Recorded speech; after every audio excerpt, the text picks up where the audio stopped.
दोस्तों, कहते हैं कि इंसान चाहे जितना चालाक क्यों ना हो, लेकिन नागिन के गुस्से से बचना नामुमकिन है। बिहार के एक छोटे से गांव में वो घटना घटी जिसने पूरे इलाके को दहला कर रख दिया। रात का सन्नाटा, अचानक गांव वालों की चीखें और चारों तरफ फैला डर। किसी को समझ नहीं आ रहा था कि यह सब हो क्या रहा है। लोग कहते हैं यह किसी आम सांप का हमला नहीं था, बल्कि एक नागिन का खौफनाक बदला। आखिर ऐसा क्या हुआ था कि नागिन ने पूरे गांव पर अपना कहर बरपाया? कौन था इस विनाश का असली कारण, और क्या कोई उस नागिन के श्राप से बच पाया? इन सारे सवालों का जवाब आपको इस वीडियो के अंत में मिलेगा। तो दोस्तों, तैयार हो जाइए, क्योंकि यह कहानी आपके रोंगटे खड़े कर देगी। यह घटना बिहार के मधुबनी जिले के पास बसे एक छोटे से गांव की है। यह गांव घने और रहस्यमयी जंगल के बिल्कुल किनारे बसा हुआ था। चारों ओर फैली हुई बेलें और आसमान को छूते ऊंचे वृक्ष इतने घने थे कि उनकी छाया में सूरज की किरणें भी खो जाती थीं। गांव के लोग जरूरत पड़ने पर ही जंगल के नजदीक जाते थे, लेकिन उनके मन में उस जगह का डर हमेशा बना रहता। इसी गांव में दो अभिन्न मित्र रहते थे, ओमकार और कृषिव। उनकी दोस्ती बचपन से थी और दोनों हर सुख दुख में एक दूसरे का सहारा बने रहते। दोनों के पास अपनी अपनी बकरियां थीं। रोज सुबह वे बकरियों को लेकर जंगल की ओर निकलते, वहां उन्हें ताजी घास चराते और दिन भर आपस में हंसी मजाक करते हुए शाम को लौट आते। लेकिन इस जंगल के भीतर एक ऐसा रहस्य छिपा था जिससे बहुत कम लोग वाकिफ थे। उसी गहराई में एक इच्छाधारी नागिन अपने नाग साथी के साथ रहती थी। उनका सबसे बड़ा दायित्व था नागमणि की रक्षा करना। यह कोई साधारण रत्न नहीं था, बल्कि दिव्य शक्ति से भरपूर ऐसा पत्थर था जिसमें अनगिनत अलौकिक शक्तियां निवास करती थीं। एक दिन ऐसा हुआ कि कृषिव की एक बकरी अचानक जंगल में कहीं खो गई। घबराकर उसने अपने मित्र ओमकार से कहा, भाई, तुम बाकी बकरियों को लेकर गांव लौट जाओ, मैं अपनी खोई हुई बकरी ढूंढकर आता हूं। इस पर ओमकार ने उसे चेताया, देख, देर मत करना, इस जंगल में अजीब अजीब आवाजें आती हैं। लेकिन कृषिव अपनी जिद पर अड़ा रहा और अकेले ही आगे बढ़ गया। इसी बीच इच्छाधारी नागिन ने मनुष्य का रूप धारण किया और गांव की ओर निकल पड़ी। उसने अपने नाग साथी को आदेश दिया कि वह वहीं रहकर नागमणि की रक्षा करे। उधर अपनी बकरी की तलाश करते हुए कृषिव जंगल के उस हिस्से में पहुंच गया जहां एक विशाल और प्राचीन वृक्ष की जड़ों के पास एक गहरा बिल था। उस बिल से किसी रत्न जैसी तेज चमक निकल रही थी। चमक देखकर कृषिव की आंखें चौंधिया गईं।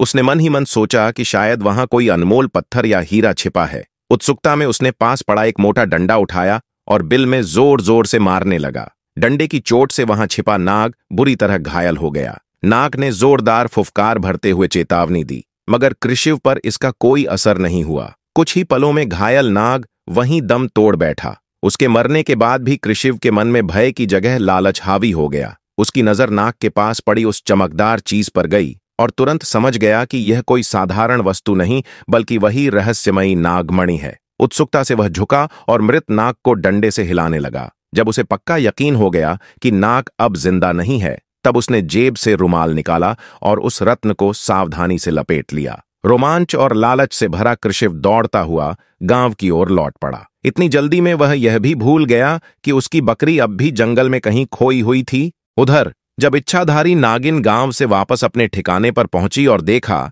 कि उसका नाग मृत पड़ा है और नागमणि गायब हो चुकी है, तो उसका गुस्सा भड़क उठा। उसकी आंखें अंगारों जैसी लाल हो गईं और जमीन पर लहराता उसका फन मानो आग बरसा रहा था। अपनी दिव्य शक्ति से उसने मृत नाग की आंखों में झांका और तुरंत जान लिया कि यह सब कुकर्म किसने किया है। असल में कृषिव ने एक घातक भूल कर दी थी। अगर वह नाग के शव को वहीं जला देता तो शायद नागिन कभी उसका नाम या चेहरा न जान पाती, लेकिन उसकी उतावली ने ही उसे पहचानने का अवसर दे दिया। घर पहुंचते ही कृषिव बेहद उत्साहित था। उसने नागमणि को हाथ में लिया और मन ही मन इच्छा की, काश मेरी खोई हुई बकरी मुझे मिल जाए। और तभी हुआ अद्भुत चमत्कार। वह बकरी तुरंत आंगन में खड़ी दिखाई दी। यह देखकर कृषिव खुशी से झूम उठा। अब उसके पास वह अद्वितीय शक्ति थी जिसने उसकी जिंदगी ही बदल दी। उसका जर्जर और साधारण सा मकान देखते ही देखते शानदार महल जैसा हो गया। गांव के लोग हैरान रह गए जब कृषिव अचानक गांव का सबसे अमीर और ताकतवर आदमी बन बैठा। यह सब केवल नागमणि की अद्भुत शक्तियों की वजह से संभव हुआ। लेकिन उसी समय गहरे जंगल में रहने वाली इच्छाधारी नागिन अंदर ही अंदर प्रतिशोध की आग में जल रही थी। उसका साथी नाग कृषिव की वजह से मारा गया था उसका दिल बदले की आग से भर चुका था और उसने ठान लिया था कि वह किसी भी हाल में कृषिव को खत्म करेगी। मगर एक समस्या थी, जब तक नागमणि उसके पास है तब तक कोई भी शक्ति उसे नुकसान नहीं पहुंचा सकती, क्योंकि यह दिव्य रत्न एक अद्भुत सुरक्षात्मक कवच का काम करता था जिससे नागिन की सारी शक्तियां बेअसर हो जाती थीं। फिर भी नागिन के पास एक और रहस्यमयी वरदान था। वह बिना नागमणि के भी किसी भी मनुष्य का रूप धारण कर सकती थी। इसी वरदान का उपयोग करने का उसने निश्चय किया। उसने स्वयं को एक अत्यंत सुंदर स्त्री के रूप में बदल लिया। कुछ समय बाद जब कृषिव अपने काम से दूसरे गांव की ओर जा रहा था तो उसे रास्ते में एक औरत दिखाई दी जो पेड़ के नीचे बैठी जोर जोर से रो रही थी। उस स्त्री का चेहरा बेहद आकर्षक और मोहक था, मगर उसकी आंखों से लगातार आंसू बह रहे थे। यह दृश्य देखकर कृषिव का मन पसीज गया। वह तुरंत उसके पास पहुंचा और कोमल स्वर में बोला, बहन, आप कौन हैं और इस तरह दुख में क्यों डूबी हुई हैं? असल में वह कोई और नहीं बल्कि इच्छाधारी नागिन ही थी जो औरत का रूप धारण किए बैठी थी। उसने धीमी आवाज में जवाब दिया, मेरा नाम प्रीशा है। मैं पास के ही गांव में अपने पति के साथ रहती थी, लेकिन कल उसने मुझे धोखा दिया, दूसरी स्त्री से विवाह कर लिया और मुझे मार पीट कर घर से बाहर निकाल दिया। अब मेरे पास न कोई सहारा है न कोई ठिकाना। मैं बिल्कुल अकेली और असहाय हूं। उसकी करुण कथा सुनकर कृषिव का दिल द्रवित हो उठा। ऊपर से उसका आकर्षक रूप उसे मोह रहा था। दया और मोह दोनों भावों के प्रभाव में कृषिव ने निश्चय किया कि वह प्रीशा को अपने घर ले जाएगा। समय बीतता गया और धीरे धीरे उनके बीच निकटता बढ़ने लगी। जो रिश्ता महज हमदर्दी से शुरू हुआ था वह गहरी दोस्ती में बदल गया और फिर धीरे धीरे कृषिव को एहसास भी न हुआ कि वह प्रीशा के मोहपाश में पूरी तरह फंस चुका है। एक दिन दोनों गांव से बाहर टहलने निकले। वातावरण बिल्कुल शांत था। पेड़ों के बीच से हल्की हवा बह रही थी। तभी अचानक प्रीशा ने मीठे स्वर में पूछा, तुम्हारे गले में जो यह चमकती हुई माला है, यह आखिर है क्या? कृषिव हल्का मुस्कुराया और बोला, अरे ये कुछ खास नहीं है, बस एक साधारण माला है जो मुझे पसंद आई और मैंने पहन ली। लेकिन सच यह था कि वही माला असल में नागमणि थी। प्रीशा ने भोलेपन से अभिनय करते हुए कहा, यह माला बहुत सुंदर है, जरा मुझे थोड़ी देर के लिए दिखाओ ना। मैं देखना चाहती हूं कि यह मेरे गले में कैसी लगेगी। यह सुनकर कृषिव अचानक चौंक गया और बोला, नहीं, यह मैं किसी को नहीं दे सकता। तुम चाहो तो मुझसे कुछ और मांग लो, लेकिन यह माला तुम्हें नहीं दूंगा। तुरंत प्रीशा ने रूठने का अभिनय किया।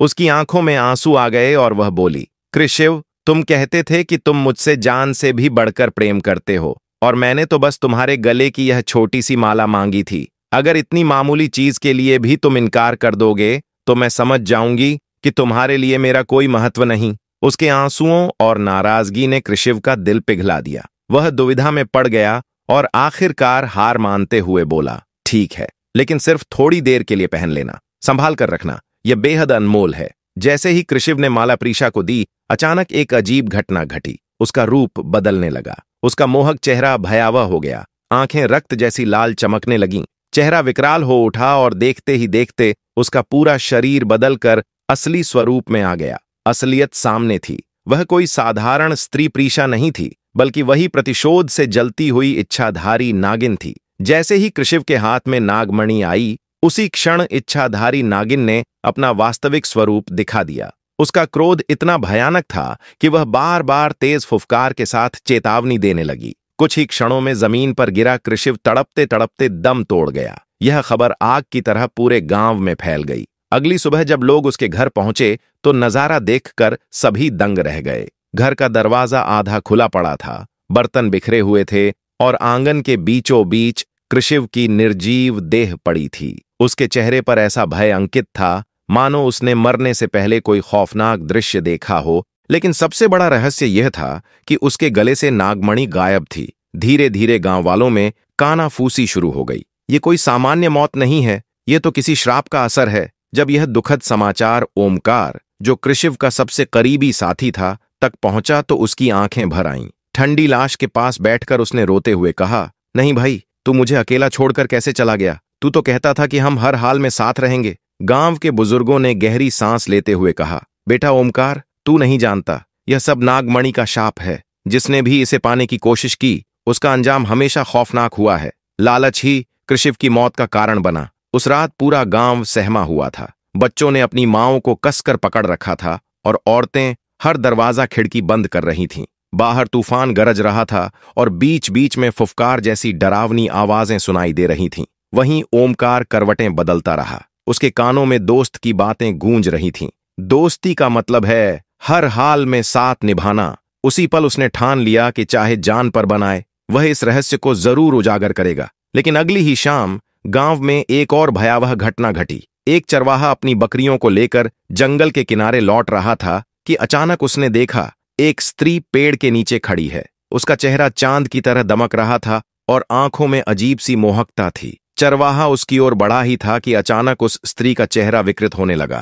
आंखें लाल अंगारों की तरह जल उठीं, चेहरा भयानक हो गया और पूरा शरीर बदलकर नागिन का असली रूप सामने आ गया। इससे पहले कि चरवाहा चीख पाता वह जमीन पर ढेर हो चुका था। अगली सुबह उसका शव मिला जिस पर साफ साफ नाग के डसने के गहरे निशान थे। अब गांव वालों के बीच अफवाह और दहशत फैल गई। सब एक ही बात कह रहे थे, यह वही इच्छाधारी नागिन है जो अपने नाग की मौत का बदला लेने निकली है। यह सुनते ही ओमकार का हौसला और भी दृढ़ हो गया। उसने मन ही मन कहा, अगर मैंने कुछ नहीं किया तो पूरा गांव तबाह हो जाएगा। और उसी शाम वह अकेला ही अंधेरे जंगल की ओर निकल पड़ा। पेड़ों के बीच घना साया गहराता जा रहा था और हर कदम पर मौत का साया मंडरा रहा था। कहीं उल्लू अपनी भयानक चीखें निकाल रहे थे, कहीं चमगादड़ रात के अंधेरे में पंख फैलाकर उड़ रहे थे। हवा इतनी ठंडी और तेज थी कि पत्ते कांपकर खड़खड़ाने लगे। ऐसे माहौल में ओमकार धीरे धीरे उसी स्थान पर पहुंचा जहां कृषिव ने पहली बार उस रहस्यमयी औरत को देखा था।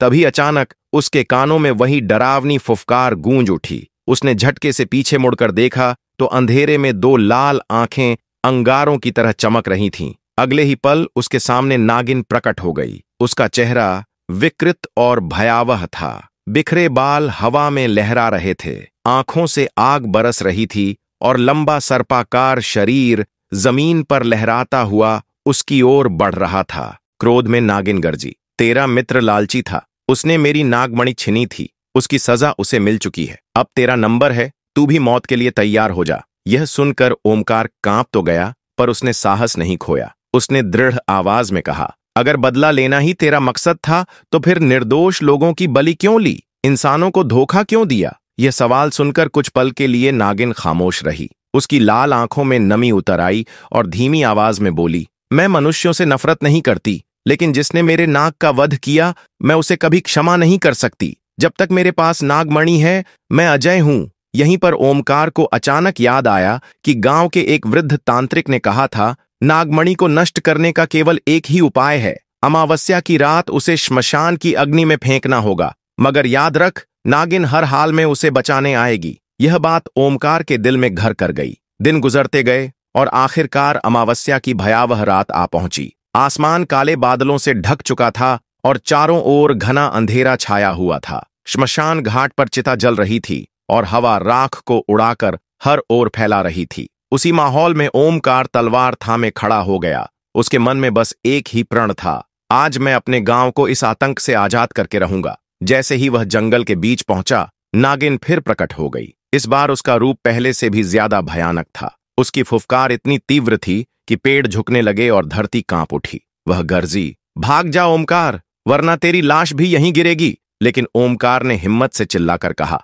तेरे क्रोध से पूरा गांव सहमा हुआ है, आज मैं नागमणि तुझसे छीन कर रहूंगा। इसके बाद भीषण युद्ध छिड़ गया। कभी नागिन हवा में उठकर अपने फन से प्रहार करती तो कभी अपने लंबे शरीर से ओमकार को लपेटने की कोशिश करती, लेकिन ओमकार बार बार बाल बाल बचता रहा। उसकी तलवार जब भी नागिन की चमड़ी से टकराती तो चिंगारियां भड़क उठतीं, मगर कोई चोट नहीं पहुंचती। आखिरकार उसने अपनी पूरी ताकत लगाकर नागिन के हाथ से नागमणि छीन ली और पूरी ताकत से श्मशान की ओर दौड़ पड़ा। यह देखकर नागिन पागल हो उठी। उसकी चीख से पूरा जंगल हिल गया, लेकिन देर हो चुकी थी। जैसे ही ओमकार ने नागमणि को धधकती आग में फेंका, अचानक आसमान से बिजली गिरी और भयंकर गर्जना हुई। नागिन ने दर्द भरी चीख निकाली और जमीन पर गिर पड़ी। उसका विशाल सर्पाकार शरीर धीरे धीरे राख में बदल गया और उसकी आत्मा को आखिरकार मुक्ति मिल गई। थका हारा ओमकार जमीन पर बैठ गया। थोड़ी ही देर में गांव वाले वहां पहुंच गए। उन्होंने उसे गले लगाया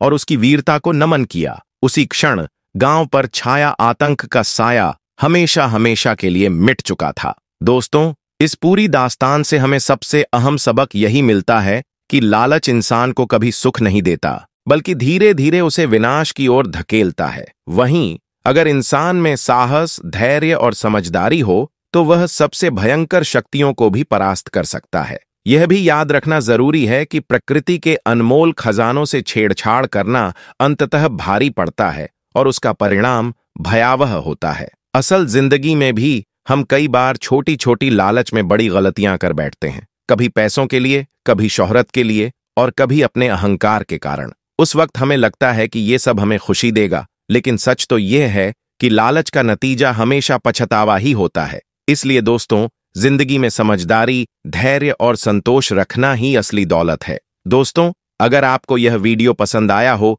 तो कृपया इसे लाइक जरूर करें। साथ ही इस वीडियो को अपने दोस्तों, परिवार और सोशल मीडिया पर शेयर करना न भूलें, ताकि और लोग भी इस अद्भुत कहानी का अनुभव कर सकें। हमारे चैनल को सब्सक्राइब करना बिल्कुल न भूलें। सब्सक्राइब करने के साथ ही बेल आइकन दबाकर नोटिफिकेशन ऑन करें, ताकि आप हमारी आने वाली सभी रोमांचक, प्रेरणादायक, रहस्यमयी और दिल को छू लेने वाली कहानियों को सबसे पहले देख सकें।